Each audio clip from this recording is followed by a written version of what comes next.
You are now listening to the Super Coach Experience. The Super Coach Experience. The Super Coach Experience.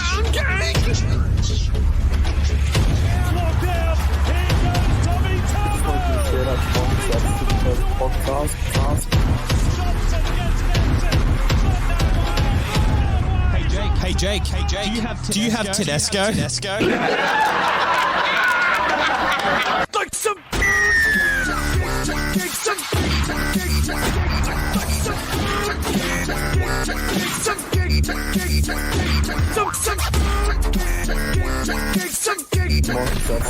And welcome back to the Super Coach Experience podcast. I'm your host, Brandon Savage, the coach of the Savage Turbos. I'm joined here by Jake, the coach of Ramy and Noodles. How are you, Jake? Good, and just on that intro. Yeah, I was just about to say. Yes, just on that intro. It has been good. I've been the one laughing for the last couple of weeks. So the points differential is about 70 points over the weekend. Actually, no, Tedesco scored 57, so 43, 70, so 81 points. You were better off. Hey, Jake, do you have Latrell Mitchell? I do. Yeah. So obviously, off the bat, you've got Latrell over Teddy, so that's got you a bit of a jump there. Where are you ranked now, and how is your side looking? Ranked, moved up a bit. I'm in about 6,500th now, so I'm slowly clawing my way back towards the top. Won't get to the top, but, you know, green arrows is better than nothing. My team is looking good, apart from the bad news of Dylan Brown, my last week's trading suspended. That was a bit annoying, but I'm happy how my team's coming along, that's for sure. Very good. My team is coming along nicely as well. Scored a 1274, which put me up 25 places into 350th. So I was a bit unsure during the week whether I was on par or a bit under. Looks like that was about par for where I am. So got to pick up my game next week to make sure I keep moving up. But moving up 25 ranks, I'll take that definitely over completely dropping like a lot of people do in that position. Oh, yeah, absolutely. And I guess at the top, as long as you're not dropping, you're ahead of everyone around you. So, I mean, mate, keep it up. Yes. So last week we did the podcast in my house. We're at Bella Vista Hotel right now. I've got to give them a shout out to thank them for letting us use this beautiful studio. It's always nice and crispy sounding. You can probably turn it up in your car a lot louder when we're in the studio than when we're at home. So it's always a pleasure to come here. But yes, so we recorded at my house last week and I was sitting on no trades for the week. And what happened, Savs? I traded. So I traded in Teague Wilton for, who did I trade him down from? Remus Smith. So, you know, Remus Smith, 59 against the Bulldogs, and this trade allowed me to put Capewell back into the centres, play Capewell, which I was going to do anyway, and I played Schuster instead of Remus Smith. So I was 5 points better off there. So I took that as a win. I also dropped Christian Welch for Luciano Leilua. It was looking grim until the second half of the Tigers game. Luciano with 84. So 16 points worse off with Welch. So overall, 11 points. I think I'll take that. And it was sort of a trade looking ahead for you as well. Yes. I mean, it was a trade based on, you know, Tigers have, well, they were supposed to be an easy game against Cowboys. And I mean, he's still got decent points. Yes. Going forward, I mean, he plays the first bye. Christian Welch, obviously, I mean, Melbourne play that bye, but he'll be playing Origin for sure. Yeah. And I guess the trading of Teague Wilton, I mean, there was a lot of nervousness, I guess, that, you know, he might lose his spot this week to Nakora, but Wade Graham suffering another HIA. I mean, it's going to be a week-to-week thing for him. I mean, he's not right next week. There's another price rise for Teague Wilton, and he's going to be $400K. I think with Teague Wilton, he's actually Talakai is named on the bench. Yeah. So this will be a lot tougher for Teague Wilton owners. Talakai coming back into the side. I'm not worried, though, because I feel like Teague Wilton has earned a spot. So he will be there for just a bit longer. The John Morris saga, how do you feel as a Sharks fan? like all Sharks fan, we're pretty pissed off about how he's being treated, about the whole thing's being treated, and I guess the whole media is agreeing with it as well. Like, I understand. Like last year, he was sort of didn't beat a top 8 team, but I mean, he's got a very tough roster. He was given a roster he had to go under the cap for most of it. Couldn't bring any players that he wanted. I thought he did a fantastic job. We've performed well, every week. We've been in it. The players have showed fight for him. But now with him gone, for the rest of the season, I'm worried for the Sharks. I think it's a line. So how do you see them going from now on out? Because they've started the season as a team that has actually defended really well. Do you think that's going to drop off because they've got no one leading them? Or do you think they're going to rally together and play as a team still and, play for each other rather than be resentful to the board? Or do you think it's just going to go off the rails? Well, I mean, they're still going to play. They got to play for their contracts and for the team. But subconsciously, they're just going to be in their mind like they all loved Morris. So that extra 5%. Yep, I'm doing this for the coach. Where they've just got rid of him, so they're going to be like, maybe not. I mean, they're still going to try, but just that one trigger for the Sharks. I mean, it might mean us, not grinding out the defensively and falling apart at the end. The one thing really in favour of Morris is that he actually coached the juniors a few years back. So the Brayleys, the Will Kennedys, the Talakais, all in the reserve grade or New South Wales Cup or whatever it was. So and they led them to a grand final win. They've broken that apart now. So all these juniors that were always going to stay, there's a chance they could leave now. Yeah, and I mean, I guess the next few months will show that. Especially there's a lot of them off contract for the Sharks. So yep. Only time will tell what these players, how they react to the sacking of Morris. Yeah, so Teague Wilton looks like a nice proposition moving forward. Mikey actually scored 12.94, so he was looking good. He played Staines. He also played Sam Walker, I'm pretty sure. Yeah. Played Sam Walker, and he punched out 12.94, so he's gone up to 10,000. Nearly cracked that top 10,000, but no, he can't speak with us big top 1%ers at the moment. So we have a big show going forward today. Mikey is joining us later in the show. He was meant to come in studio, but stuck at work as always. We also have New South Wales and Sydney Thunder player Jay Lenton joining the show. He started the season very hot.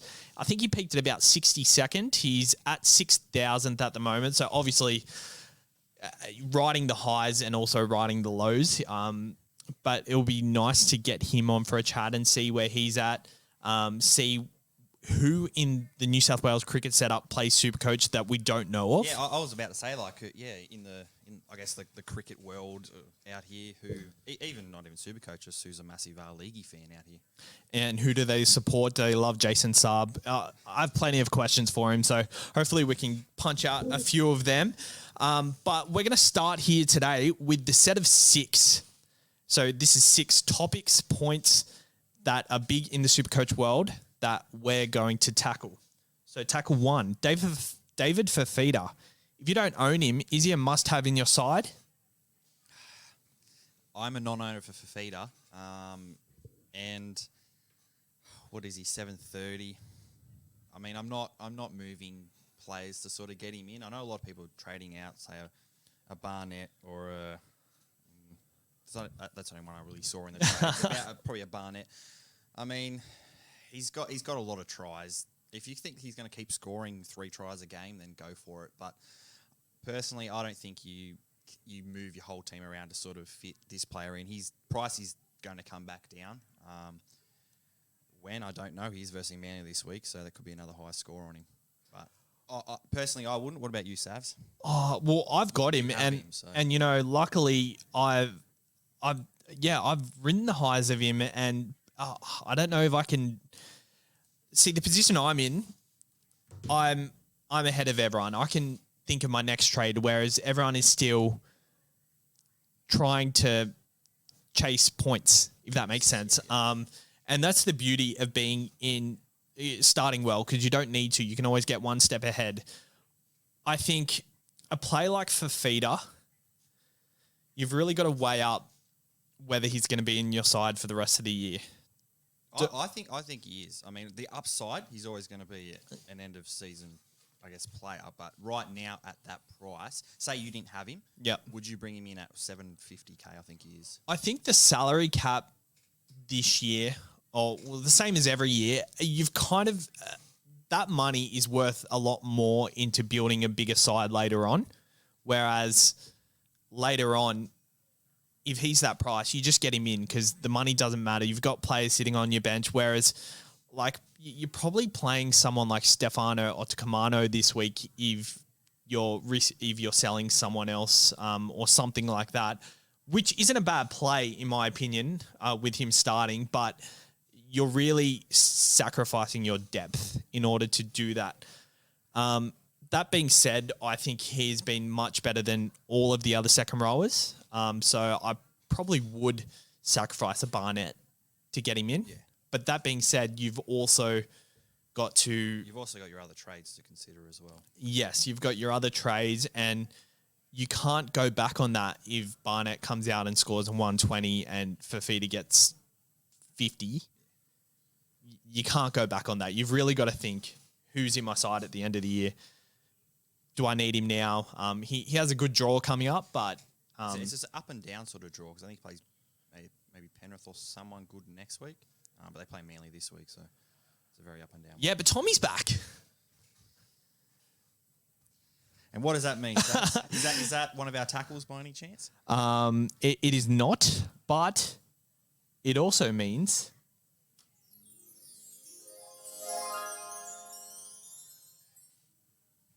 we haven't talked about our trades. We haven't, no. Okay. We should probably do that. Let's go through them. Well, I'm not getting in Tommy. I'll lead with that. I'm not getting in Tommy. Okay, well, who are you getting in? So, Luke Brooks to Sam Walker. That was always penciled in. Luke Brooks has done an amazing job for me. 78 on the weekend, averaged 65-ish. So, he absolutely did his job and more. He made 100K, and now I've downgraded to Sam Walker and made 300K. So, very happy with that. My second trade... I always had this locked in since the end of the weekend, but I've thought of another Rogue Savs option, which I think I want to bounce off you and see what your thoughts on it are. My initial trade was Ricky to Zach Lomax. So 570K, break even of 107, but he's someone that plays round 13, and I see him in my side for the rest of the season, and I just feel like he's about to explode soon.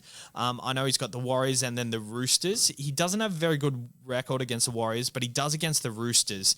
So, I mean, I'm not banking on him to score well over the next 2 weeks, but it's more of a between now and round 13, I think he's going to score better than most other centre wing options that I also have available. David Nofaluma was another one, but I don't want to to ride Luciano Leilua, wanting them to go one side and then needing Nofaluma to go over as well. So I really want to, hedge my bet, if that makes sense. Yeah. Another one was also Brian Kelly, but that also falls into the category of David Fafita. I don't want to rely on Kelly to get attacking stats if I'm also getting attacking stats from Fafita. Yeah, being that they're playing on the same side. So yes.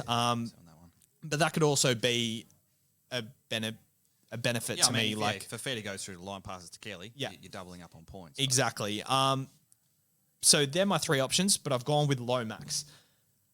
My Rogue Savs trade is doing the first trade, Sam Walker to Luke Brooks, Schuster to Cody Walker, leaving my starting 5'8", Cody Walker and Jerome Luai.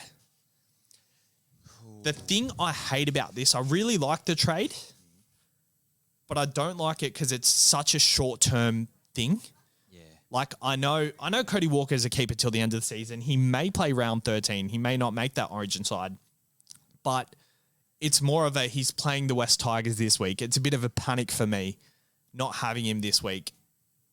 but then his draw kind of toughens up a bit after that. Yeah. What are your thoughts on that? And, Schuster is probably going to be a sell in the coming weeks as it is because Simpkin has become available.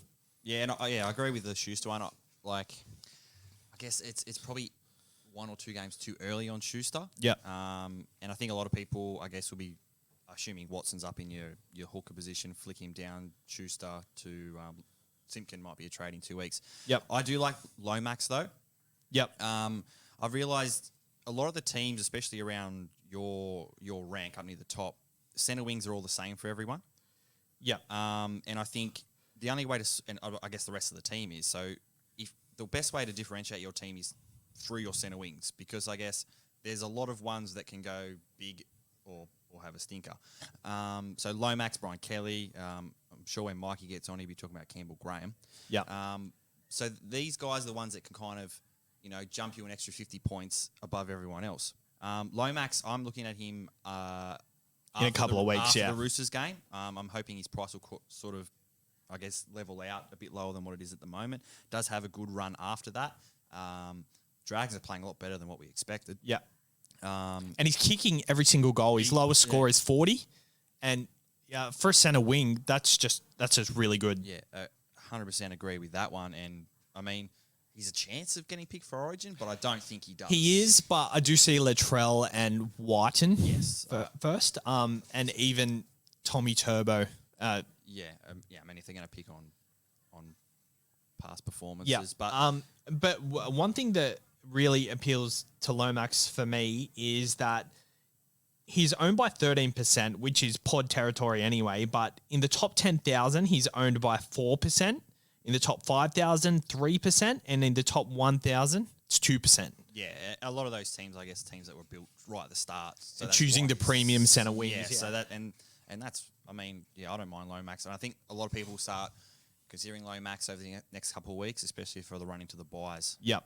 And David Nofaluma, someone who does play round 13, he's actually owned by the top 100 by 9%, 4% of the top 500, 3% of the top 1,000. So very similar numbers in the top 1,000 for Nofaluma, but higher up, it's a bit leading towards Lomax a bit more. And where are you getting these stats from? So I'm getting them from Adam DeRusi, the owner of Quantum.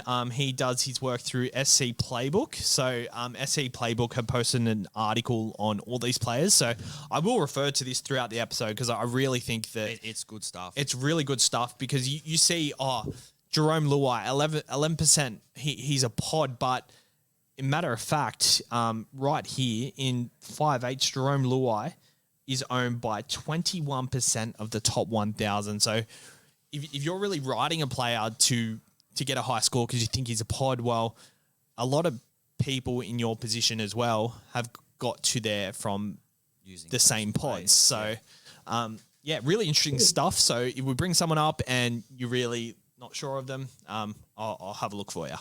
All right, I like it. What are your trades this week? My trades, same sort of thing. Sam Walker's obviously a must-have. I wish I went Brooks instead of Michael Morgan, who just retired, or a week ago retired. So that frees up 200-ish K. Yep. And my other one, I mean, it was going to be Tessie New, but I think Jordan Ricky's more of a priority trade out this week. I can't exactly go a centre wing because I got rid of Capewell. So I'm thinking Tyrone Peachy is a bit of a... I mean, he looked very good last week. The week before, he sort of had a low game. That's because he was pushed in a 5'8". I don't think he's going to play 80 every game, but he's got such good attacking upside. He's heavily evolved in their attack. So he's got that second row forward and centre wing flexibility, which in my plans will help me over the next couple of weeks. So my other options were Tessie New to one of the centres. My at the top was Brian Kelly. Didn't go Lomax, or wasn't thinking Lomax because he was, I guess, a priority in a couple of weeks. So yeah, Tyrone Peachy's sort of me move this week, but got good plans for the next couple of weeks. Very good. I actually think the Tyrone Peachy train is a bit overhyped, in my opinion. You think? I see the appeal, especially if he gets the minutes, but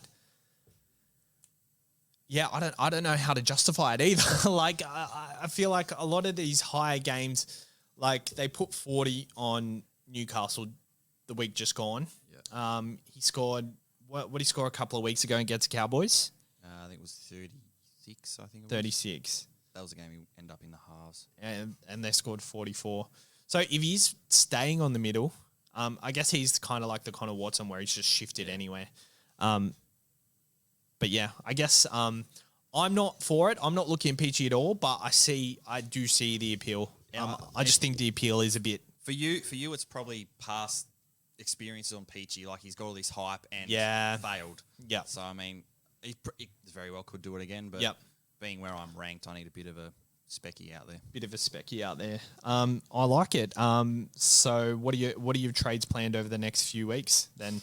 Well, I mean, Simpkins sort of is a trade in a couple of weeks, and I guess Lomax is my priority in a couple of weeks. Yep. But I guess in between them, I always think you got to strengthen. Everyone's got sort of the same players around the forwards, halves, and fullback.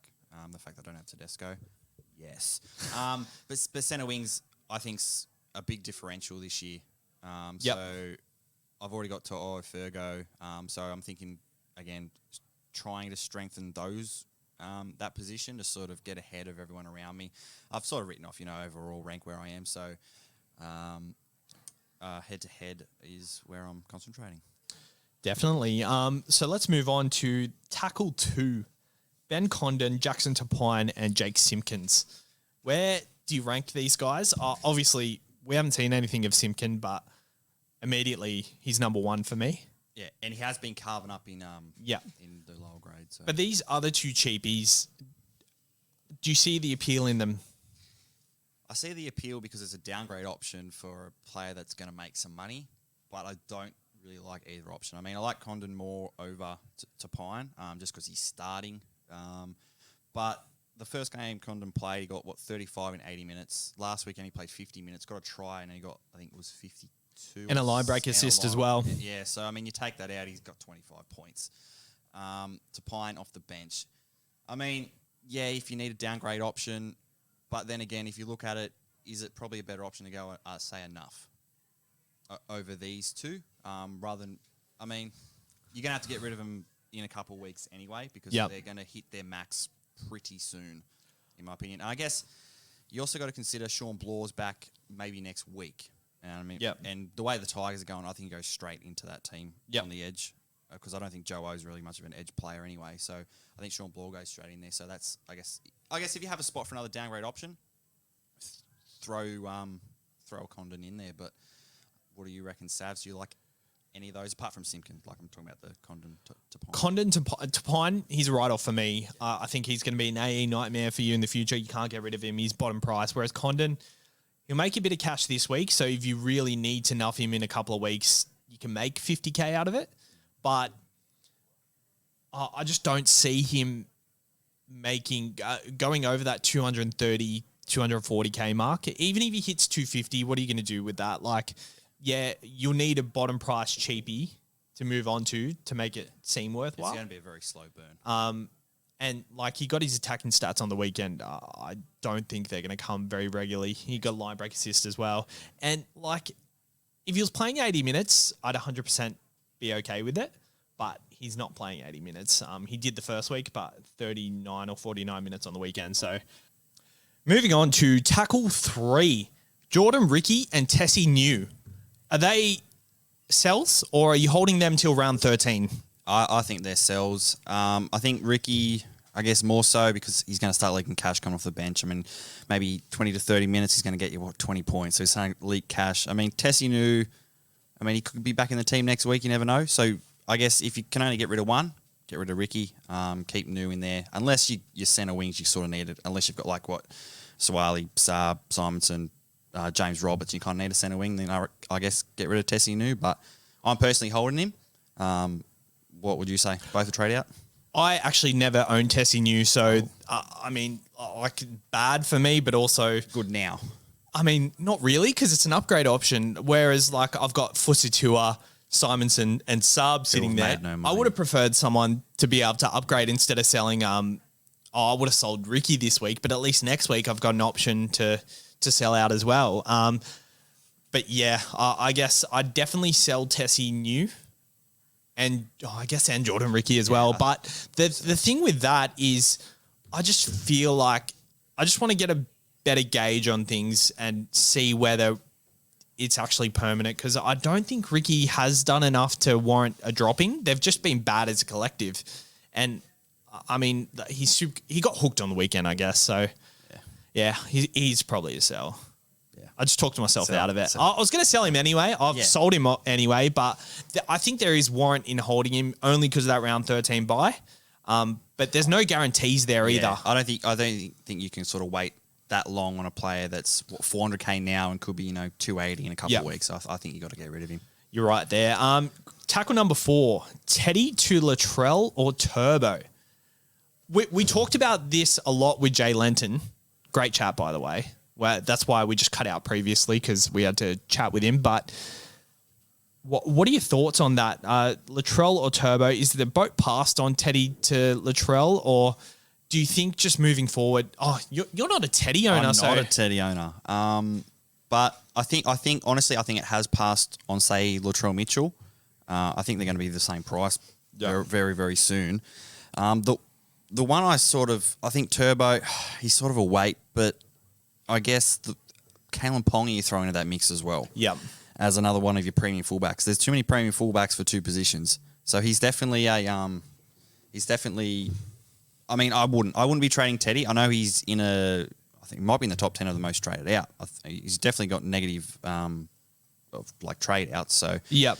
I think 2,500 people have traded him out. Yeah, I think it's a bit bizarre. I mean, he's going to lose a lot of cash, but it is Tedesco. It's the number one player in Supercoach from the last couple of years. So I don't think you should be getting rid of him. When you see you're matched up against Tedesco in your head-to-heads, is he one you're just petrified of? Yes. The most. I mean, the first 2 rounds, it killed me. Yeah. Because he went so big. The last couple of rounds, because he's had harder matchups and I saw the Roosters their whole team sort of fallen apart. Against the versus Storm this week, he should be up for it. I mean, against Pappenhausen, he's probably up for it. But you look at these ones and you're like, I'm glad I have a Latrell over Tedesco this week. But people shouldn't be getting out of Tedesco to get Latrell in this week, because South's draw gets very harder later on. So it'd be more a Ponga Turbo thing. I know I haven't really considered it to Turbo, because I just feel like after these opening weeks, Turbo has never produced what these guys are producing, and he has hit that 150 here and there. He's hit 194 once. I guess that's to do with the new rules. So who knows? Turbo might come out and surpass them, because he was the premium option. I'm just not convinced until I see fitness from him. Yeah, that's his only problem. I mean, he would be, if he was fit, a Tommy Turbo, flying through the middle of the ruck, faster game. It's exciting, but the Hemi's injury history, it's a dangerous game to play. Do you think his potential ownership is jaded by that? Obviously it is by his injury history, but he could come out this week against the Titans with the new rules and absolutely blitz it. Manly looked good last week. I know it was against the Warriors, but you would put the Warriors nearly on par with the Titans at full strength each. Oh, I don't know about that. The Warriors leak a lot of points. I guess it was a close game, to be fair, but I mean, the Titans are a lot better than the Warriors, and on potential, the Titans are a lot better, but at the start of the season, they were quite on par with where they were at. Yeah. And, Manly were really up for that game, and they looked much better. Their attack looked like it suited a Tommy sweeping out the back, and that's just all they needed to create a couple more points. Do you see a world where... Do you think they just got up for that game because they knew Tommy was coming? Their saviour was 1 week around the corner.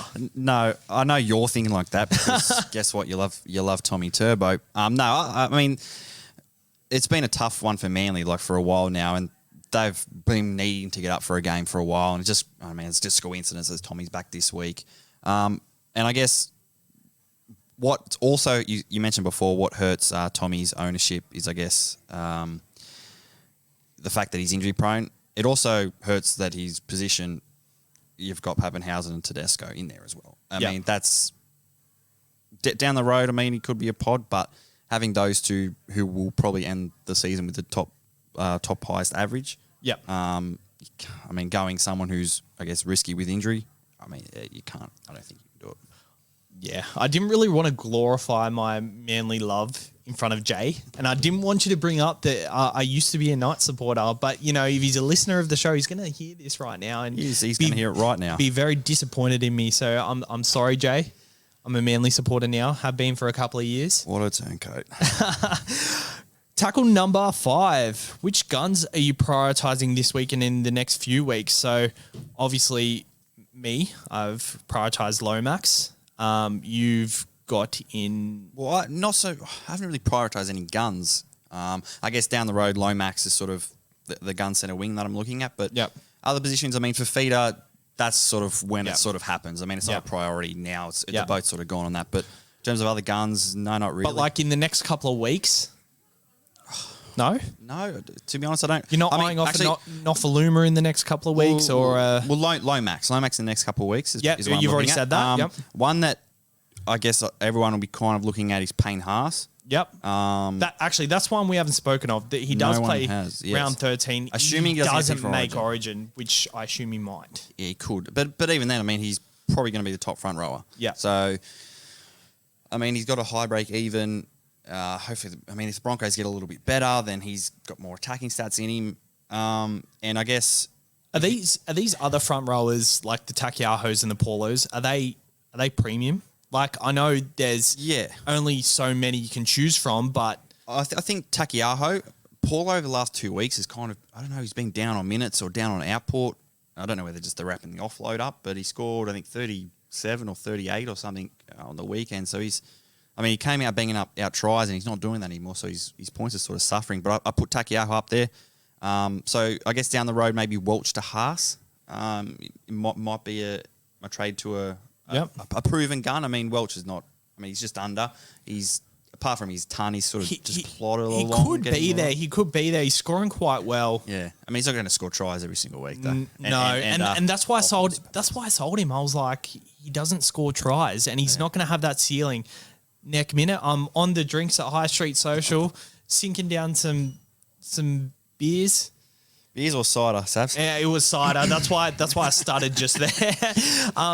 And I'm sinking one down. And I look up at the screen and Welch has scored, and I'm like, just my luck. And I was really down on Supercoach that weekend, but luckily the second half, the Tigers game, Leilua came decent for me. I'm a bit scared this week though against the Rabbitohs for Leilua. Yeah, I mean, if they give him early ball like they did in the second half, I feel like that's their game plan though. They just give him early ball. I really like it. Well, any guns you're targeting? Lomax, only one really? Lomax, Nofaluma, obviously before the round 13 bye. Yeah. I haven't got Angus Crichton, so I think my plan next week is to go Capewell to Crichton. I'm not 100% sold that Capewell is actually a sell though. I've just got to see one more week from him. It could be that roller coaster where, like, I'm considering not playing him this week, which... Yeah. Really? Against the Broncos, though? Yeah, but... He does rely on tries. I mean, if he doesn't get a try, he's going to get you 35, 40 points like he did last week. But or he also might play 40 minutes and not get a try and score 25.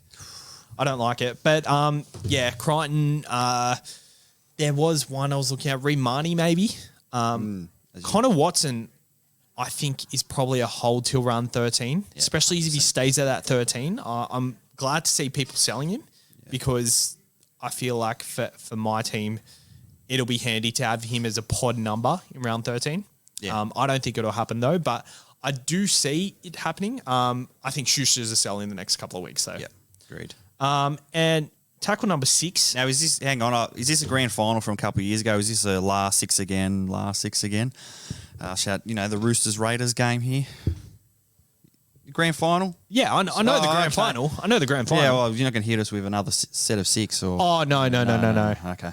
I feel like I've nearly run out of points by tackle 6. Like, tackle number 6 is, are we looking towards the round 13 bye? Like, obviously clutching on straws there. No, well, I mean, what are we, round 6? So we're round 6. So the question isn't, are we looking forward to it? The question is, are we looking to it now? Like, are you basing your trades off round 13? So obviously with my trade, Lomax coming in, playing round 13, that was a big factor. I think the good thing is all the other options with Kelly and Nofaluma, they play round 13 as well. So it kind of... And I think that's why they're sort of getting talked about. Another one you could sort of throw in there might be Bradman Best as well. They play the round 13 as well. But, I mean, yeah, like if you're looking at two players and you're tossing up, yes, I don't know, why do I want this bloke, why do I want this bloke? You sort of go with the one, all right, he's going to play round 13. I'm going to have an extra number over everyone else. I'm going to pick him. So that's sort of been... I guess the theory or the idea of my last couple of weeks or my next trades going forward, yeah, like I'm going to pick this guy because over say whoever else is not playing in that 13, I'm going to choose him because he's playing 13. So yeah, I guess you don't mean to, but if you're choosing a player over another one, you're always going to look at the buys. Awesome. Let's move on to the Jay Lenton interview.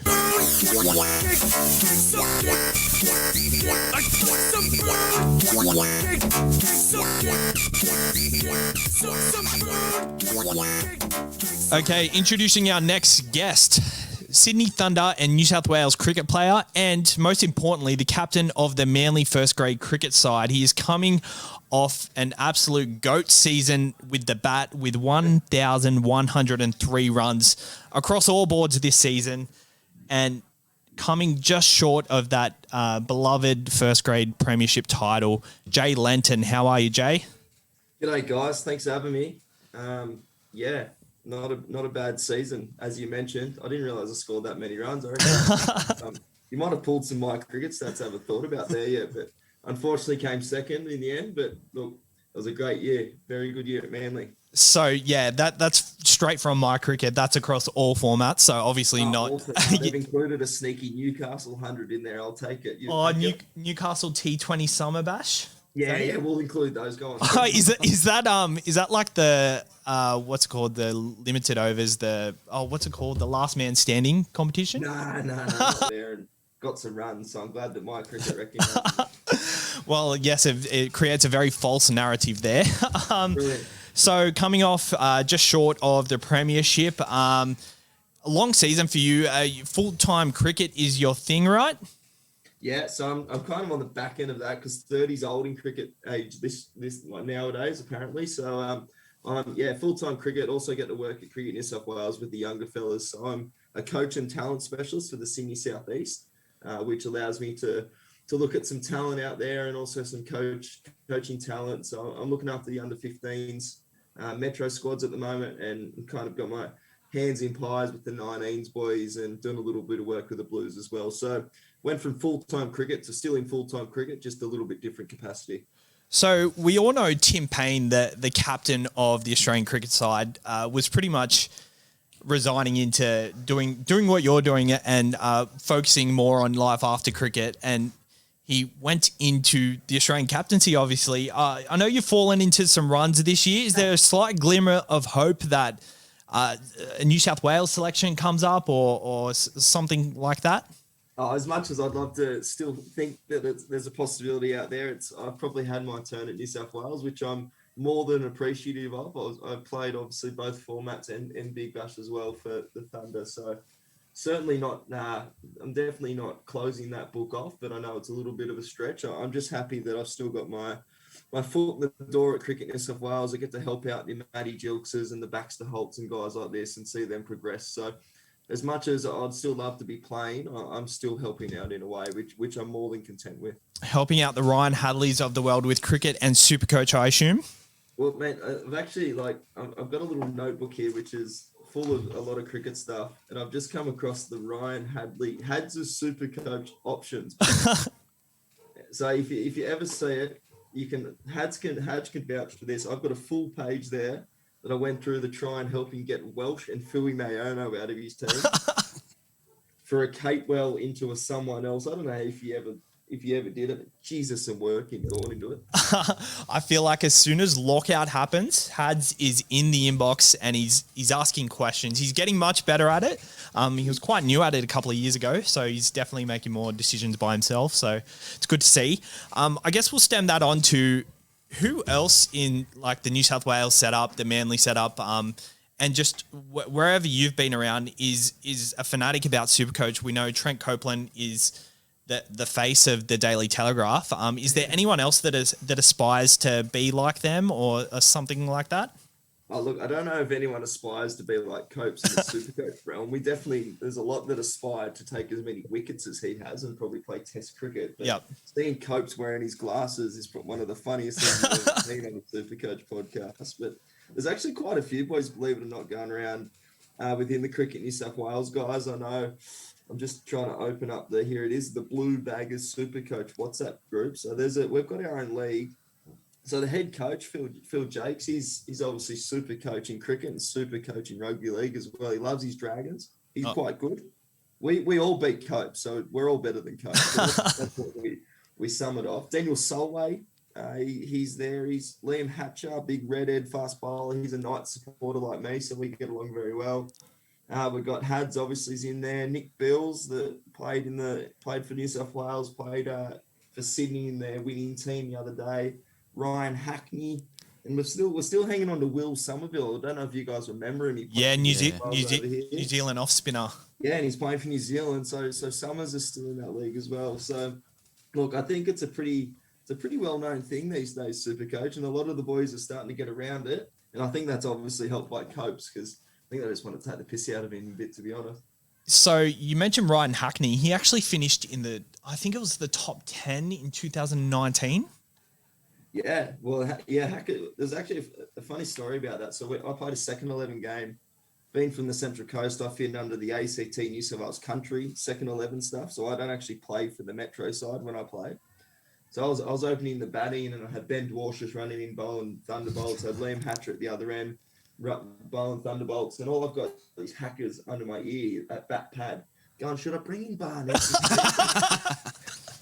It actually relaxed me quite well. It was really good. So we had a good bit of banter out there. Oh wow. Geez. So I guess obviously you're going better than Copeland, so that would make you the best combined cricketer / super coacher that I guess we know of, unless one of those names is sort of going better in the league that you're in now.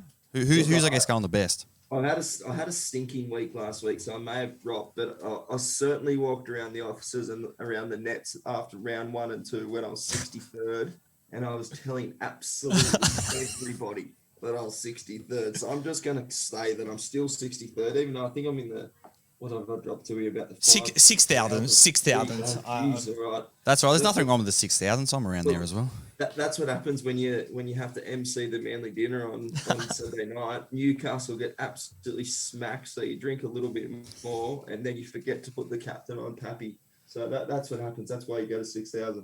Oh dear. Yeah. So pretty much we asked you to come on the show when you were ranked there. So. You know, we'll count it as the 62nd ranked person. 60, right, a bit of regrets on our end getting a 6,000th rank. We've got plenty of those out there. I'll get back there, I promise. I'll come back when I'm in the top 500 again. No, it's just really refreshing seeing people from other codes like excel in Supercoach, I guess. Yeah, and I guess seeing people like with that, you know, we've seen on television, I guess playing. Did you have a go of the BBL Supercoach or?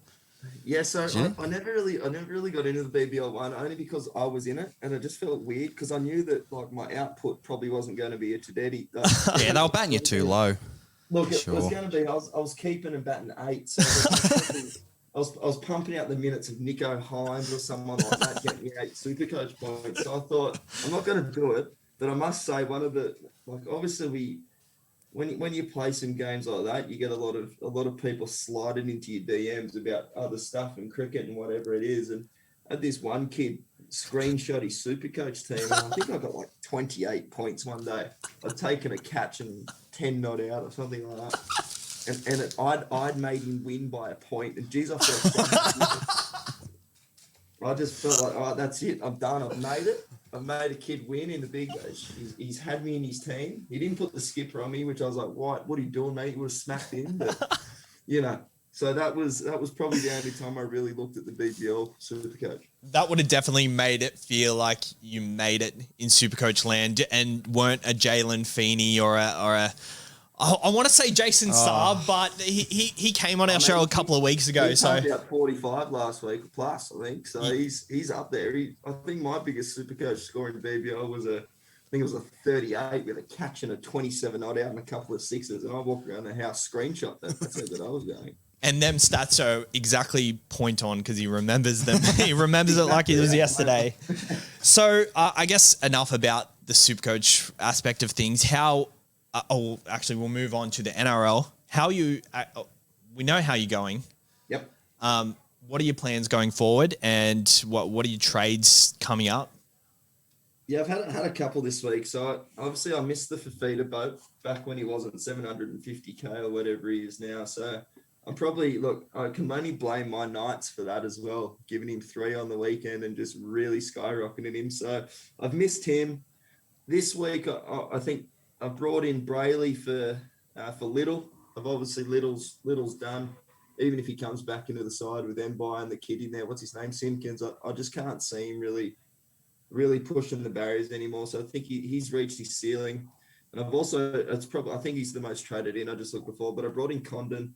He's not playing for me at the moment, but I think his cash grab's going to be handy at some stage this year. So I brought him in for Ricky. Again, I think he's hit his ceiling with his break even around 50 coming off the bench, and Kevy's just pulling them from everywhere in Brisbane. So they're my 2 trades this week. Thankfully, I hung on a Bradman Best, so Bradman Best stays and comes back into the team. Probably going to look at Capewell going out in the next couple of weeks. I know they're an unbelievable football team, the Penny Panthers, but I think he's he's one of those guys that he could play 40 minutes one game, he can play the full 80 the other. So who knows? That's where I'm at. But projected for 13.30 this week. Strong chance that'll end up at 9.80 by Thursday night. And then I'll pull something out of me. I don't know where, but Cleary is the vice captain for me into a Cody Walker against the Tigers. Ooh. That's what I've got this week. I do like that, actually. Cody Walker. Savs was talking before about his trades, and he was going, I want to bring in Cody Walker just because he's playing the Tigers this week. But he's sort of like, I mean, it's a 1 week play. So I guess I brought in Badman Best the week that he got injured. So he got me a massive 0, but you've held him all this time. Is that because you've had, I guess, other problems with your team, or? Well, I was pretty happy with. So I had Tessie New in there. I was pretty happy with the centre wings that I had. I got Laurie. I've actually got Jermaine Asako. So he was the guy that I bought quite early. I took a punt on him. I punted Staines before he lost all his cash, and now he's getting it again. So I punted Staines for Asako back then, just thinking that he might be one of the only locks in that Brisbane backline, which at the moment seems to be it. So. Yeah, Bailey Simons is just hanging on there in the reserves, doing absolutely nothing, both for me and for anyone else in Supercoach stand. So yeah, I think I held on to Bradman Best, knowing that it probably wasn't as bad as what initially thought. Thanks to the NRL physio. If he does listen to this, mate, you are the greatest human being alive, and your tweets just can keep me going. So thank you. Well, you keep sort of everyone going. I mean, as soon as there's a play going down, every super coacher is straight on his page waiting for his news on the expected injury or like the time. 100%. And I reckon everyone screenshots it and sends it in all the WhatsApps and all the messages. So he's done himself a little favor there by creating that account. There needs to be some sort of monetization for screenshots shared or something, because he would make a killing. He certainly would. So I guess moving on, are you looking at buys? Are you more of an overall player or a head-to-head player? No, look, when you start at 63 for the first 2 weeks, you start to become an overall player. And then when you drop to the 6,000s, you look to be head-to-head. But no, I've always had a vested interest in the overall. It's just good to see where you can go. It's a little bit more strategy, and it gets me invested a little bit longer, especially over those buy rounds, which I enjoy. So yeah, as I said, I kind of wanted Fafita. I think at the moment he's a miss for me just because I can't afford him. I've got 84k in the bank, but I'm not too unhappy with Crichton, Barnett, and Big Tino in my back row anyway. I want Toto. I don't know if I'm going to get Toto. It'd probably mean I'd have to sell a Jermaine Asako with maybe who knows, maybe a Connor Watson that's in my 5'8" or something like that. But they're probably the two that I'll look to go get. I think I was listening last week, and who was it that said Campbell Graham? I was Mikey. so close to bringing Campbell Graham Oh, in, and then no. he thought, and that's all I thought. I was like, oh God, I listened to it and everything, but you nearly persuaded me. But yeah, they're probably the two. Fafita and Ta'a are probably the only two that I'm looking to bring in. I think I'm going to stay strong with Teddy. I think Teddy's been my guy since day dot and Supercoach, so I don't think I can ever come to terms with trading him out. A couple of people have floated that idea around this week, but I think he's too good. Yeah, I agree. I think Teddy is just, he's the worst player not to own, and it is crazy that people are thinking it, but I understand why people are thinking it. Just back to Azarko, you're not game enough to trade him out against the Panthers, who have only conceded 26 points in the whole season. Yeah, certainly a thought process, but it meant I couldn't bring in Brayley and Condon this week. I just didn't have enough cash for something else that I liked in that centre wing. So I was going to, I noticed you guys put up what do you put up? Your big calls for the week. He's already written down as one of my big calls to. Or your bold predictions. Purely because I need him to. Okay, I guess we'll move on to the bold predictions then. Well, what are your bold predictions for the week? And let's, I guess since you're not a regular on the show, let's have a bold prediction for the season or the next coming weeks. Sure. This week, as I've just mentioned, my bold prediction is big Jermaine Asako to hit his average of, I think he's 66.8. So that's 67. That's a sneaky try assist when Penrith are up 40-0 and he gets a try assist and kicks the goal. That's all that is. I actually don't mind watching him play either. I feel like he's got a little bit of super coach advantage with the way that he kind of runs out the back. Hopefully he gets some better ball from these halves that have come in. Milf mightn't have to think he runs the show, and is it Dearden and Croft that are in? So hopefully they give him the ball a little bit more. So him to hit 67 plus or his average. Next one's big Kalen Ponga. He's going to score his first 100 for the year. He needs to. We play the Sharks. Usually when a coach leaves, you back that team that week. Yeah. But I don't think I've seen a coach that's more liked by the players be punted from a club before. So yeah, it's definitely like different circumstance of this one. I'm a Sharks fan, and yeah, I think the Knights can quite easily beat us, even though he's like injury depleted. It's the way, I mean, the players all played for him and the way he's gone, I think it's going to be. I don't think that trend's going to continue. And even his mum coming. I think you guys might have seen his mum put up the Facebook comment. Oh yeah, bloody heartbreaking. You almost tear up when you read that. But yeah, it's pretty disappointing for the Sharks because I thought he was doing a half decent job there with the cattle he's got. But obviously, there's some things behind the scenes that are going on. They obviously already had their decision made, and he was doing too well for them, so they needed to boot him as early as possible before the finals come around. Exactly. Yeah, we can't justify you actually making the time. So Kalen for 100 plus. I think he's had his game back. He's had his little fitness test against the Titans. He got smacked. Big AOB looked like he was giving him a gob full at halftime, which is exactly what I wanted to see. So I reckon Kalen's going to come back down at Newey on a Friday night and run right. Couple of tries and 100 plus for him. Yep. And as I mentioned before, Teddy's my guy. So I reckon you're going to see against Melbourne, I think he's going to take that battle of the ones pretty personally against Pappy. So I reckon he's good for a 75, 80 plus this week. He's going to treat it like a bit of a mini Origin game, I would have thought, and he's going to come out firing, especially with Sam Walker's going to get absolutely hammered, I would have thought, by the big Melbourne front row. So maybe Teddy just sneaks out the back and takes a bit of leadership, which I have no doubt he will. So the Sarko 67, big Kalen's going to raise the bat, and Teddy for 75 plus for this week. Nice. My bold predictions. Sav's already written them down, and they're going to be posted. they'll be posted tonight. I think I really like the triple threat of the bold predictions. When it's just the 2-barrel one, it's got to be really bold for that. So I like the triple threat. So we'll be keeping an eye closely on them 3 players. Before you go, yep, Tedesco.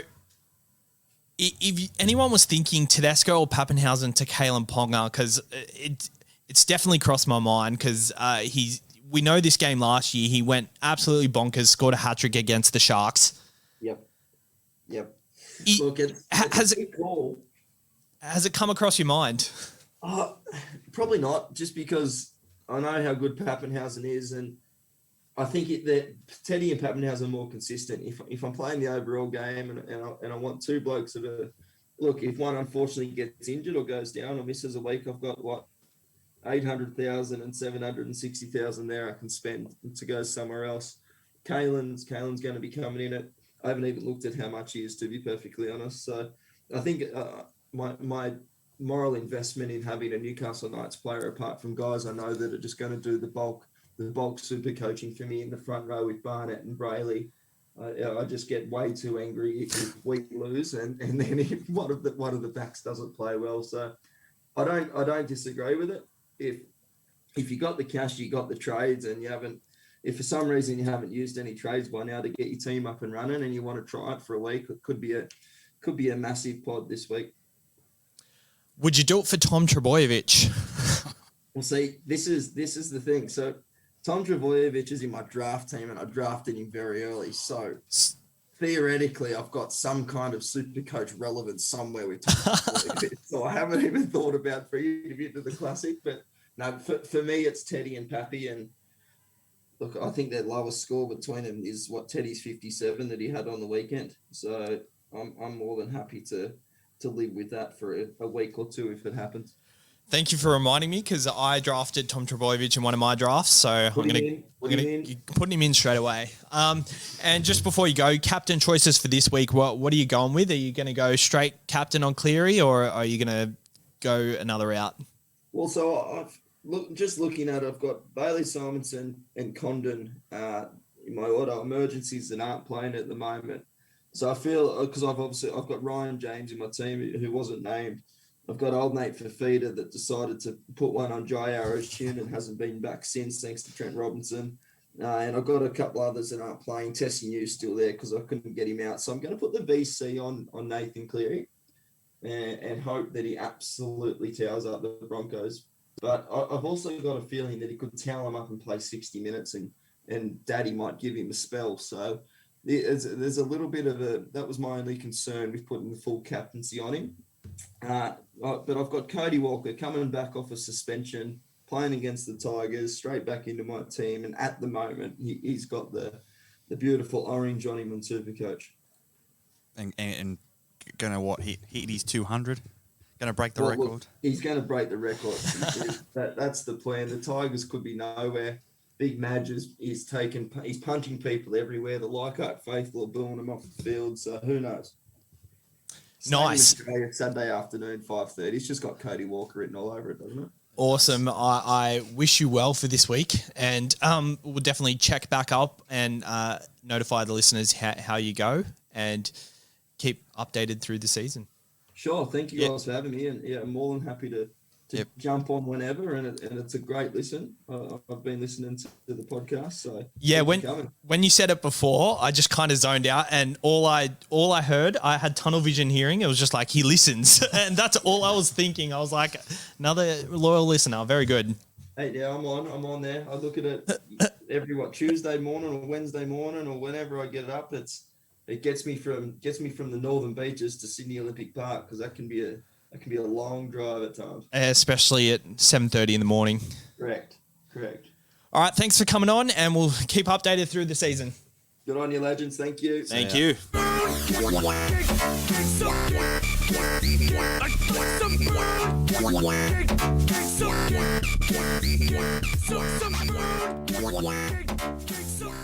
All right, we are back. Jay Lenton, first stint on the show is done. Did a great job, didn't he, Jake? Yeah, it was good chat with him, actually. He's definitely well into Supercoach, which was great. And, if he comes back on, I'm happy to have him back on. He's definitely willing to come on for a chat in the future and maybe be a semi-regular guest on the show. So I'm stoked with how it went. And if you're listening still, Jay, thanks for coming on. It was a great chat. So we have another person who is good at chatting on the line. Mikey, fresh from work, hasn't showered, hasn't had dinner, but he's here for the podcast. How are you, Mikey, the coach of Trip Jacket Mafia? Yeah, I'm good, mate. Very committed to Supercoach. You know what I'm like. But yeah, Spew and I got home from work late, so I missed that Jay Lenton interview, and I was really looking forward to that. So yeah, hopefully he comes back on again, and we both can chat some Supercoach. He was definitely up for a chat. But knowing the chatterbox yourself, chat about your Supercoach and how you went on the weekend. Yeah, so obviously I've missed all of what you're doing, and we'll just talk about it later, so it's fine. But yeah, I'll stay in how the Trip Jacket Mafia is going. So as we all know, I started. Yeah, that's probably it. Ugh. But other than that, I'm clawing my way back. It was a good week for me. 1294, a good bounce back. Finally, didn't have a HRA or injury affecting my team. Jumped up 5,517 spots. I'm sitting at 10,000. I'm happy with that. I've clawed my way back. About 15,000 spots almost in the space of the 2 weeks. So 3 weeks. So I'm back well amongst it. And the key thing for me is I won 8 out of 9 cashies, and with a sitting rank of 10,000, I'm coming in the top 4 in nearly every single one of them. So even the Turbo Hammies Cup, I've got lucky in the past 2 rounds. So I'm happy with that. But yeah, obviously I want to get to where you're at, Savs. You're killing it, mate. What a cruel game it is. You're sitting just above me on the Turbo Hammy Cup, and yet you're 10,000 rankings below me. Yep, it's it's just how it is. It's just matchups and the way it is, and 1 week I'm going to have a better week than you, and it's just about playing the right person. Got lucky this week with Verstenbergs with the James Roberts play and not having David Fafita. Otherwise, I would have lost. Yeah, and I mean, it's sort of weird. Like you got Costa, who's what I think might be top ranked. He's ranked 250th, and he's sitting 18th on the line. None from 3. It's just bizarre. Like, I mean, there's definitely a difference between. I mean, a lot of it's luck of who you're versing, but I mean, that's just bizarre to think. That is cruel, isn't it? This week in the Turbo Hammy Cup, I actually have the Villi Army. An inner pod rivalry. Who else have we got, boys? Jake, who have you got? I've got Kane, I'm pretty sure. And Mikey?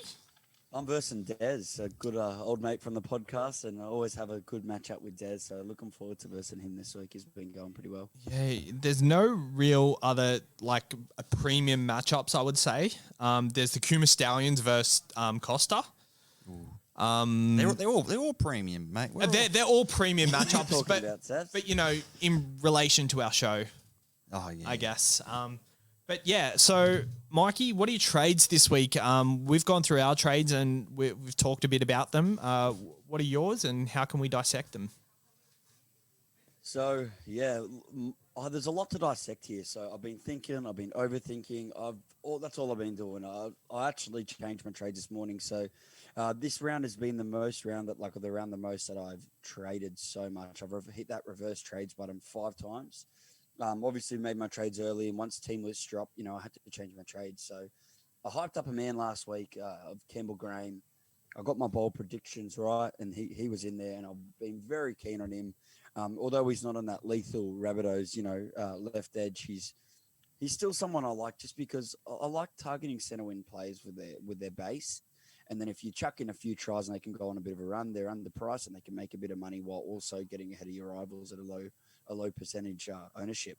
I've actually flipped on that trade, and which is very surprising. So originally my trades were a Toika Manu down to Condon, and then I went. Who did I go? I went David Mead to Campbell Graham. I've actually switched that. The fact that Toika Manu's starting and Ricky got named on the bench means I'll sell Ricky instead. Happy to sell Ricky instead, purely because he's going to, like everyone else is going to tell you, he's going to start dropping some money. I know we might play that round 13 bye, but I think the way the Broncos are lining up, they're going to probably it won't change too much. I don't think Ricky's going to come straight in there. And if he starts playing good off the bench, then they'll prefer him as an impact player.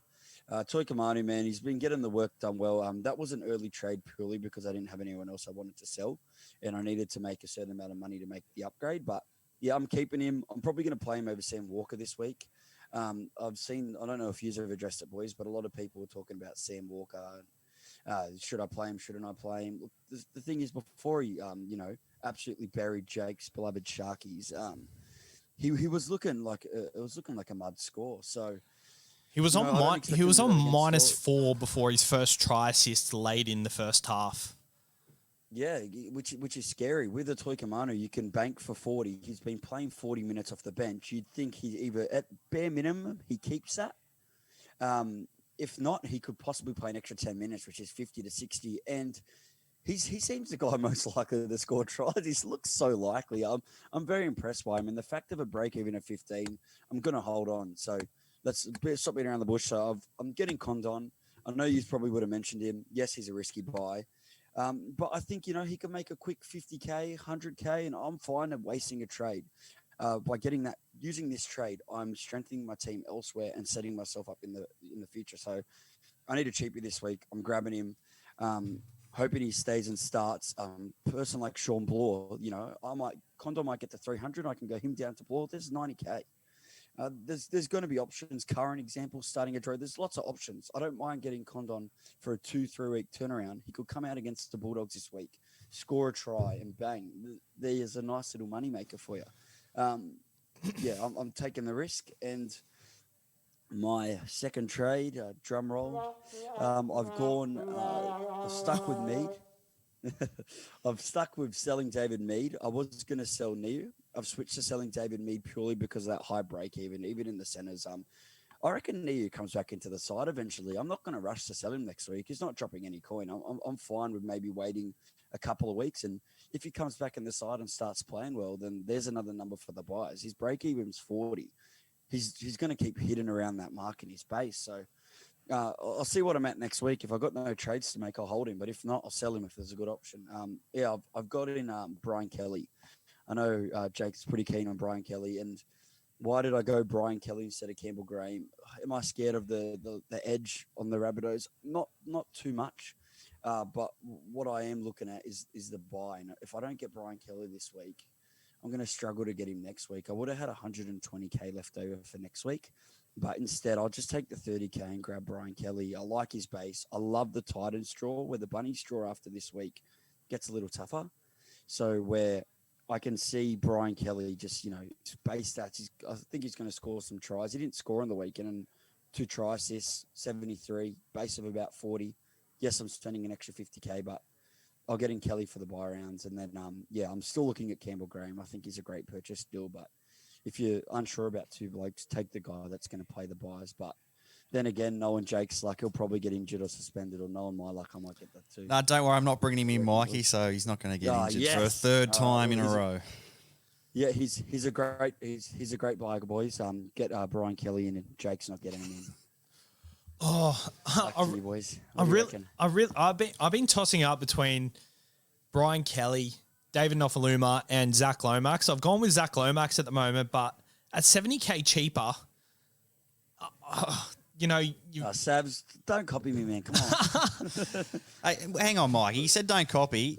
Initially, you're Campbell Graham. We only just found out that you were going Brian I Kelly. did that with my own thoughts. Like I didn't listen, and I just kept ticking and ticking and ticking. But yeah, in the end of the day, I'm looking at numbers and people I want to sell, and I think you really need to do that in your side. And I'm like, damn, there's not really there's not an abundance of players I want to get for this buy. And if I think Kelly's going to score well now, jump on while you can, because if he goes 90 plus, and his ownership skyrockets, so it's about getting ahead, like we did with Tor. Can I just bring up a point into why I didn't pull the trigger on him? I don't like relying on too many players from one side to make up my Supercoach score. Fafita is inside him; he's killing it. I don't want to death ride someone to give the ball to Fafita and then Kelly needs more ball now. I like having just one player. I know this is kind of contradicting my Luai and Cleary combo. Very much so. But yes, I've justified that by saying they get points differently, which I guess Fafita and Kelly get points differently too. Well, not really. They both attack. Both rely on attack. Yeah, we don't know. They both do rely on attack, but the fact is, every now and then, Fafita might give an offload, or they're going to have to go towards there. And is Corey Thompson inside him or next to him? Yeah. Oh, is he on the left as well? Yes. I don't think Philip Semi started there, but they had injury. He went off, and I think. Oh no! Let's so just say Don's usually on the right, Thompson so went the other Thompson side. would be on the left. So he would. Is he next to Kelly now? Yes. Well, he was at the end of last week. He didn't start there though.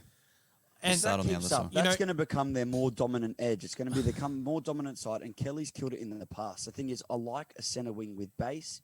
He's got that. He's got a low ownership. Yes, I think a couple thousand may get him in, probably 1,000. He stays at 3% this week, and he's got a juicy matchup against Manly. They've got a juicy matchup against the Broncos in 2 weeks, and then after that, they got the Tigers and Bulldogs all within the 5 rounds. I think there's lots of tries on offer. This Titan team's good. And I get what you're saying, Savs, but at the same time, look, I'm really hot on Campbell Graham too, but I think, I'm going to jag Brian Kelly, and next week, get Campbell Graham if I can. So I've been referring to Quantum's article on the SC playbook. So it's pretty much, it shows you the percentage that people are owned by and what the percentage is inside the top 20,000, 10,000, 5,000, 1,500 and 100. And I think Kelly is so irrelevant in this list that they haven't even added him because he's just come back on the weekend. So obviously he's probably not owned by many people, but I assume he's very low in the bottom 20,000, unless I'm completely missing him here. Even so, he's only got 1 or 2% ownership. So I mean, he's not going to be really owned at all in anyone around there. And I mean, they wouldn't have brought him in last week because he still had injury out. So this week, I guess some teams will be jumping on him, especially with Tessie New out. You got, I guess, Kelly, Nofaluma, Lomax, Jack Bird looked all right last week, but I'm guessing he's probably not. He's got the dual flexibility. We'll play that by, but there's probably better options, I guess, than him. Corey Thompson's looked fantastic for the Titans, but he's sort of he's the one that you've missed. I mean, he's kind of like Brett Morris. Yeah, he's 570K now, and he's just. But with his price, you'd prefer a centre because well, then again, with that run, they could go amazingly. But I always take a centre. It might be a difference. I do want to bring up their run. Manly, the Rabbitohs, Broncos, the Tigers, Penrith, Bulldogs, Sharks, and then the Storm in round 13. So should be without a lot of players. Should be a bit of a easier Storm matchup. Storm, yeah. I really like that draw, and I think Kelly could average 70. He's matching you. He's going to trade him in with you, Mike. I know he is. Lomax is not coming into his team anymore. Now, let me have a look at Lomax's draw, and I'll just justify it for myself. So they've got the Warriors, the Roosters, the Tigers, the Bulldogs, Storm, Sharks, Tigers, and then the Broncos in round 13. So they've got a really... This is going to sell you even more, Sabs, but the thing is also with Lomax, you've got to also think, don't rely on him playing that bye. I reckon he gets named in the 21-man squad and he'll be an outside chance for the centres. I think if all those fullbacks are fit, I think Mitchell, White and Tom Trbojevic, they could all probably keep him out of the centre position, but... He's got a chance. Of making he does have a chance, but usually they release the 21st player out to play on the weekend. So I'm not too worried about that. But say between now and then, 1 or 2 of them players get injured, he's right in the mix because he's playing well enough to be in the conversation already. But I always go back on my trades, don't I? Like I think I've done it 3 or 4 times this year already. Well, even last week, Mike, we did mention it. You wouldn't have. We did mention it to him before. Remember he was going to go no trades, and you go, nah, you 100% go trades, and then he did. So I mean, no one better than himself. I know him better than him. I mean, Savs could go someone completely different come Thursday lockout. He could be anyone. I got in Corey Allen. Playing the Cowboys. I don't think you're that mental. All right. Do we have anything else to chat about, Mikey? Do you have anything else you want to bring up? Yeah. Just quickly with that, I think just one more thing on Kelly or a player like that. I think there are a lot of pod players this week, and this is the week to grab one of them in because if you're someone like you, Sabs, that have brought in David Fafita and Toto and already have him, I think a lot of people are really trying to grab them this week. If people have them or Sam Walker, then I think you're in a luxury trade to kind of go against everyone else's trades and bring in a pod. So that's why I really like Kelly and Graham.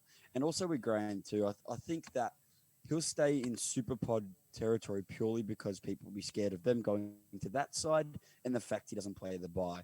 I just think he's a sneaky shout at a 30 break even and 440. And if he played that first bye round, I'd get him over Kelly this week purely because 50K is a lot of savings. And yeah, obviously holding Neu, and if Simpkins goes good, you could trade him early next week to someone like Schuster. So, yeah, it's interesting times ahead, and yeah, I'm really looking at stacking that center wing early because a lot of these center wings are going great, and we've got a really good batch of base center wing plays to choose from.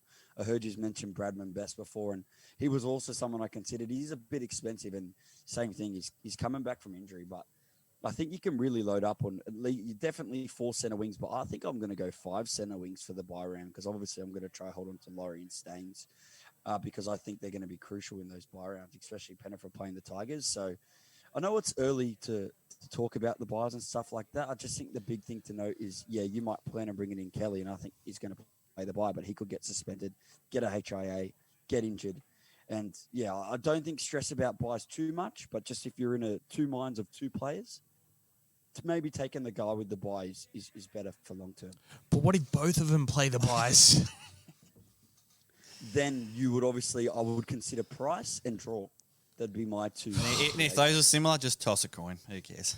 But at the same time, one thing Choose the to goal consider kicker. your That's what you do. issues, Sorry? Yeah, the goal kicker. Yeah, I was going to say that if, in your case, the goal kicker. And Dragons have been so impressive. And yeah, I really like Lomax as a buyer, but purely, yeah, I couldn't afford that trade, even if I wanted to. But yeah, for me, it was Kelly or Graham this week. Very nice. I do have a question, and I forgot it. It was, are you playing Cape? Oh, you sold Cape Oil last week. No, I think it was you're going to say playing Walker. No. We've already said touched on Walker. Was that? Yeah, well, I made a super trade last week of Capewell to David Fafita. I said it with Capewell. He take out those tries, and his base hasn't been that great this year. Yeah, purely I needed to get David Fafita, and it proved crucial in my round. If I didn't have David Fafita, I score in the 1100s, and I plummet in the rankings. So, yeah, I think I've made some real pivotal trades in the past fortnight. And look, is David Fafita a bit too expensive now? Yeah, maybe, but I think he's gonna keep turning up. He's just someone I'd be scared not to own, and I can sleep easy at night knowing I own him now. I wish I jumped on when you did, Savs. I was a bit pivotal in that trade and proved to be a good one. But yeah, would I play Capewell this week? 100%. I think he's at good odds too to score a try anytime on Sportsbet. So yeah, I'm expecting Penrith to put 50 on the Broncos. I don't care what they've switched around. I'm going to be as confident as cocky as them. They're going to pump it. Yes, and if anyone's seen, we've just put up on our Instagram and Facebook the video that Penrith posted. I think it is gold. Even as a non-Penrith supporter, let them enjoy the celebration. I feel like the reason they're doing so well is because they love each other. They're just so happy. Let them be happy. And they're young as well, so they're full of that enthusiasm. Full of energy. You know that pesky... Just quickly, boys. As a douchebag Penrith supporter that was a part of that chant clapping to the Raiders fans. Look, fuck Canberra. A lot of us Penrith supporters that haven't jumped. No, don't fuck Canberra. And I love Canberra, but fuck them. Apart from the Penrith bandwagoners that have jumped on the Penrith bandwagon because it's doing well, there's been a lot of us that have battled through wooden spoon after crap after weird and crazy signings that didn't make sense and a crap board, and they deserve to be happy. They're playing well, and we deserve to have some praise. Yes, we haven't won nothing yet, but we may as well celebrate while we can. And yeah, who knows how long it's going to last, but I think we are the team to beat, and I'm looking forward to it ahead. And look at it. It also benefits Supercoach. Yeah, just like when Roosters went on that run, you load up on Roosters players, and it really works out for you. So, well, on that same note, like that they went through stages where they hooked. Yes, they hooked Anthony Griffin. Matthew Elliott was there when they were coming fourth and just around the corner from semi-finals, and everyone was thinking, what the hell are they doing? Like, yes, maybe they just conceded that they didn't have a good enough team to win the comp that year. So they've really set up so they can win the comp for 5 years rather than just winning it 1 year. Like they've they've probably done the right thing and turned themselves into a Roosters or Melbourne type club, whereas before they were a team like Bottom feeder. The yeah, Tigers. I guess a team Exactly like the Tigers. yeah, like always the on the Tigers. If they made a semi-final one year, like yes, the finals are temporary for that year, but is the longevity of that sort of run sustainable? Whereas now it is for them. Like Yeah, they've just got They that. just need results. Yeah, they've got a golden like group right there now. Yeah. I saw Gus Gould posted a thing on Twitter about I think it was the amount of games for all the teams, and Penrith have the least. yeah, NRL so games for their entire- 1,300 games their whole between squad. the whole squad, and I think first was the Roosters at like 27,000 or something. 2,700. Oh, 27. That's a bit too many games, but I mean, but it shows like experience. It doesn't really matter. I mean, Well, they're just such a tight knit group. It does depending on what you're trying to go for, I guess. Like, But do you reckon it's the rule changes? Do you reckon that suits a young, fast, fresh Oh, side? for Yeah, sure. for sure, definitely. Especially the mobile I think that's what forward it pack is, yeah. that Penrith have. well, everyone also thought Penrith were going to degrade this year, which I was even one of them, but because of their forwards that they've lost and things like that. But with the new rule changes, like front row forwards, you don't need them as big. You don't No. need them to be as You need to be fast and mobile and fit. exactly. And You have Penrith to have the have had that. quick offload. Look at the way they're rotating the bench. But yeah, I guess enough about Penrith because there'll be a lot of people listening to this going, you pricks. But yeah, I just really want to. Yeah, I'm just sick of like the Phil Crawley interviews and all that kind of stuff. Like it is what it is. I'm sure if your team, like say the Bulldogs, start performing in 2-3 years, you're gonna act like that. Yeah, 100% you're gonna act like I that. like They'll be Paul- partying in Bankstown. I actually like Paul Crawley and your James Hoopers and stuff because I enjoy watching NRL 360, but yeah, they're off the mark with that one. So talking about Penrith, who are our captain options this week? Mikey. Okay, me first. So, vanilla, a VC Cleary purely as insurance. I do see a world where To'o can score more than him. If I was a Luai owner, I would VC. Would I straight see a Penrith player? In my side, no, because I actually see quite a few good captain options. And the fact that Pappenhausen and Tedesco are playing this week, I think one of them will score really well, but I think it's going to open up captain options for this week, which it has. But yeah, really wanted a VC To'o, but I've got to take Cleary as insurance because I see a 150 game in his near future, and I need to make sure I've got somewhat of an armband on him to make it happen. And my captain is going to be David Fafita this week. I was that close to going Cody Walker, but I did make that pack of myself on the show last week or the week before saying, I just don't think I can captain him. It's not good for my mental health. Like, honestly, it is. I've been struggling with it because the second I don't have him as captain, he goes crazy. And the second, I hope he scores really good, but not as good as David Fafita. So, David Fafita a C versus Manly. I understand that 147 come from free tries, but their edge has been pretty weak, Manly. I see a 90 plus, and I'm going to take the 90 plus. I'd be happy with that. I like it. I think I'm really struggling between the captaincy on Cleary or Luai. That's just my conundrum for the week. You've got quite a tough one with that. You're going to straight out see no matter what. See, I could do a Fafita, or there's also, like, I really do think Pappenhausen can still go big. is still probably going to go He's got big. goals too.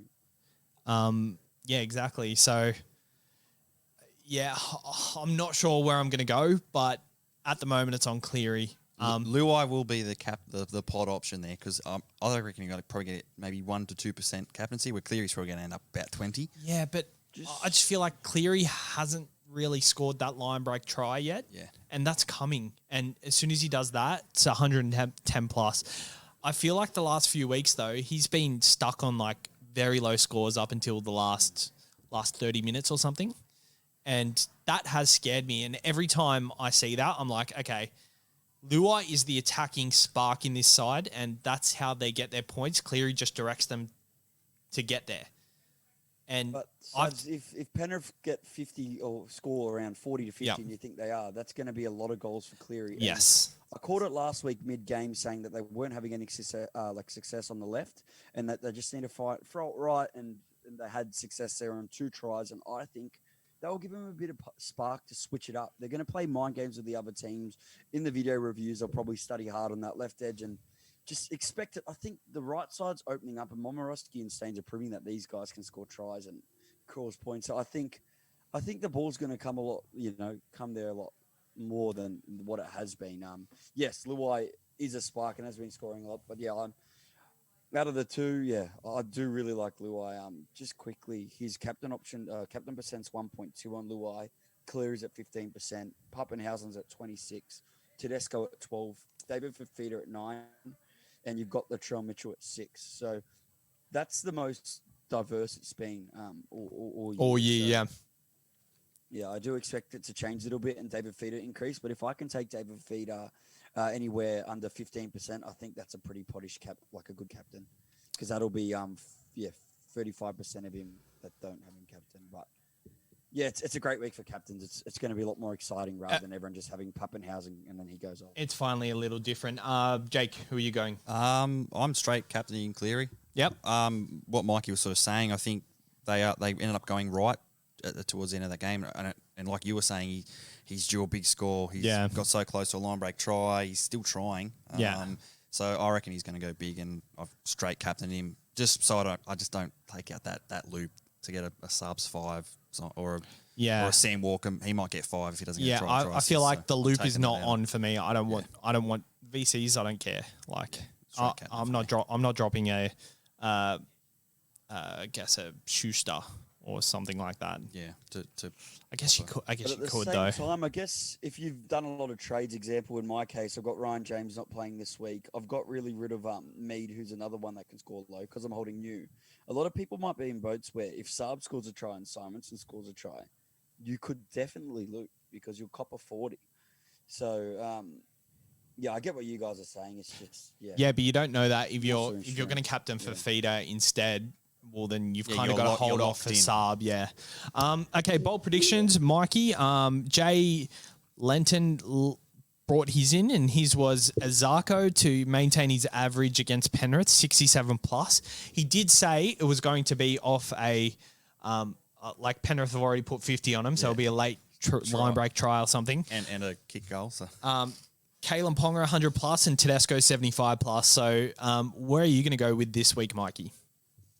all right. I'm coming off a win. Technically, I got 2 out of 2, but no. the one I I'll changed. count the 3. So I did post saying is 55 plus for Staines bold enough, and I think the risk you do with doing it lower is if you exceed it, you look like a genius. If you get it, well, that's right. So I feel like It was smart. It was simply. I'm happy with that because you look like a very genius smart if it exceeds, but if you just get it, well, it's still a win at yeah, least. but like it's not a. yeah, but it's not a loss. It's still bold. It's still bold purely because of the fact of what his average was. Now, if I'm to say that now, it isn't as much because he hasn't hit over 50 at all this year. Is it bold if you and he's say playing the Broncos. Is it bold if you say less than 35? Against the Broncos, 100%. I wouldn't count it as that bold because it's real 50-50. Yeah, fair. I think All right. bold would be Staines would be 80 plus. All right, where are you going? I'm going Staines. No, I'm not. This week, let's go interesting. First one, we're going to go Atoika Manu. He's going to go 55 plus. We don't know if he's going to get increased minutes. I think that's bold because I'm going to chuck in 3 this week. Number 2, we're actually going to go. We'll go Campbell Graham. We're going to chuck him in again. He's going to hurt me this week. He's going to go. He's going to back it up and he's going to go 80 plus. We'll go a bit more bold. I was going to say 70, but he'll go 80 plus back to back with Cody Walker back. That's bold. And the third one, we're going to go. Tedesco's going to prove the haters and he's going to, redeem himself. He's going to go 70. He's going to go 80 plus. Would you say that's bold against the Storm? Jay did a Jay did the 3-leg same one, thing, and yeah. it was only 75 plus. So, All right. Well, yeah, we'll make it. We'll make it 85 just to be a bit more bold than Jay. I'm feeling lucky after last week. So we'll go 85 to Tedesco. Took him only 55. Can't wait to see you next week when you come back down to reality. Hey boys, don't count me out. Jake, where are you? I'm gonna go a 3 as well. It seems the flavour at the moment. I'm gonna go Nathan Cleary 110 plus. I'm gonna go Bradman Best 80 plus. Yep. And Sam Walker under 30. I like as it. my 3. Savs. That's good. So I'm going to double down on that Cleary one with you. So Cleary 110 plus. Right. I'm going to go Luai 100 plus. I feel like he's He's in my going to load up Here the we Penrith go team again. You psycho. Luai 100 plus, and I'll go Zach Lomax 90 plus. So does that mean you're going to be holding Lomax at this stage? Yeah. Yeah, he's going Lomax. Yeah, I'm going Lomax. I feel like I've thought about this all week, and like when someone brings you information on what they're doing, it makes you reconsider it again. But when you sit back and think about it again, You always go back to I your feel own I idea. feel more comfortable with Lomax. But I'm gonna be death riding Kelly more now, because before I wasn't really thinking about it, but now that I know people are genuinely thinking about Kelly, Yeah. it's gonna burn me if he goes over for a trial too. And I'll chuck in a Timmy bold prediction here, Oh, here we go. and I'm going to do a 20-40 to be kicked over the weekend. Jesus. Oh, wow. Has any, has, That's a I think cool one one, person's but- kicked one Yeah. in the, what, 2 2040. years it's been. 2040. And a 2-point field goal. I feel like that's on the cards too. Again, back to back. Back to back to. Yeah. It might be Reynolds against the Tigers again. No, I reckon, are we gonna make- I reckon Penrith could. Let's make this a thing.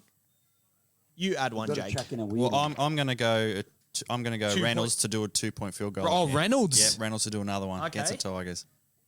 And obviously, these are probably taken into consideration a bit less than Yeah. the other 3. These are just Hail Marys. These if are I bonus. chuck, if I chuck one on here and I get the other 3 right, I'm passing these bold predictions. Oh, yeah, Yes, 100%. Mikey. 100%. Okay, this my bonus one. Nathan Cleary is going to kick one. He'll kick a 2-point. Just once we're 50 ahead, he'll kick one for fun. Should I put Cleary 2-point field goal once they're 50 ahead? Or it's very specific. No, if that I got that, I'd be start asking me for sports bets. No, I'm just going to lock in a Nathan Cleary 2 points. All right. They'll go up tonight or tomorrow at some point. And yeah, great episode, lads. Yes. Enjoyed it. Yeah, good to have Jane Lenton. Hopefully he's on the next couple of weeks. Yeah, hopefully he comes back on. And Mikey, enjoy listening back to that, because I think you'll have it. I'm looking forward to it. I think Yeah, you'll have a good looking forward laugh. to it. Looking forward to it. Sweet. Good luck, guys, and enjoy your super coach for the week. Cheers. Good luck. Would anybody like some pound cake? I'd like some pound cake. Some cake. I'd like some pound cake. Some cake. Some pound cake. Some cake. I'd like some pound cake. Some cake.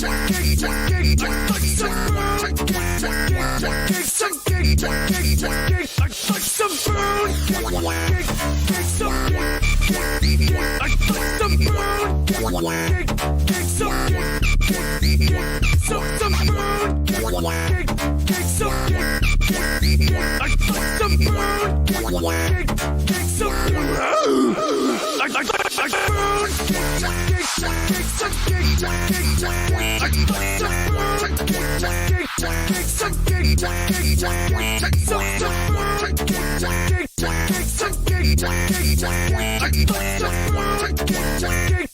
Some cake. I'd like some pound